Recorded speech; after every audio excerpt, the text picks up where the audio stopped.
ఈ సినిమాలో flash back episode దీని వర్కౌట్ అవుతుంది అంటారా? ఈ సినిమాని ఏమైనా ముందుకు తీసుకెళ్ళగలుగుతుంది అంటారా?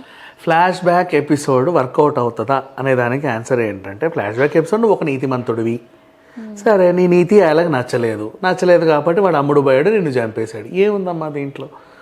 ప్రతి ఊర్లో జరిగేదే. పోనీ ఏమైనా అద్భుతంగా నటించావా అంటే అదేం లేదు. అసలు ఈ సినిమా అంతా ఫ్లాష్ బ్యాక్ వల్లే కదా జరిగింది. టర్నింగ్ పాయింట్ అంతా అదే. నువ్వేదో అవ్వాలనుకున్నావు, సరే అవ్వు. ఊరందరూ నేను ఎగేశారు, అవును అయ్యావు.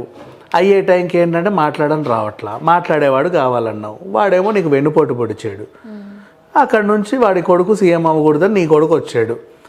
ఏదో ఒక రకంగా సాగిపోయింది ఈ సినిమా. అంటే ticket rates CM Revanth Reddy గారు నేను టికెట్ రేట్స్ పెంచాను, బెనిఫిట్ షోస్కి పర్మిషన్ ఇయ్యను అని చెప్పి కరాఖండిగా చెప్పారు.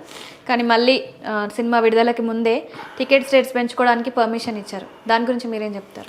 దాని గురించి నో కామెంట్స్ అమ్మా. ఎందుకంటే ఆ నిర్ణయం ఎందుకు తీసుకున్నారో తెలియదు, ఎందుకు ప్రవేశపెట్టారో అది వాళ్ళ వ్యక్తిగతం. నెక్స్ట్ బెనిఫిట్ షోలు రద్దు అన్నారు. బెనిఫిట్ షోలు ఎందుకు రద్దు చేశారు? మరి దీనికి ఎలా ఇచ్చారంటే ఇది బెనిఫిట్ షోస్ కాదు, అడిషనల్ షోస్ అని కొత్త పేరు పెట్టారు.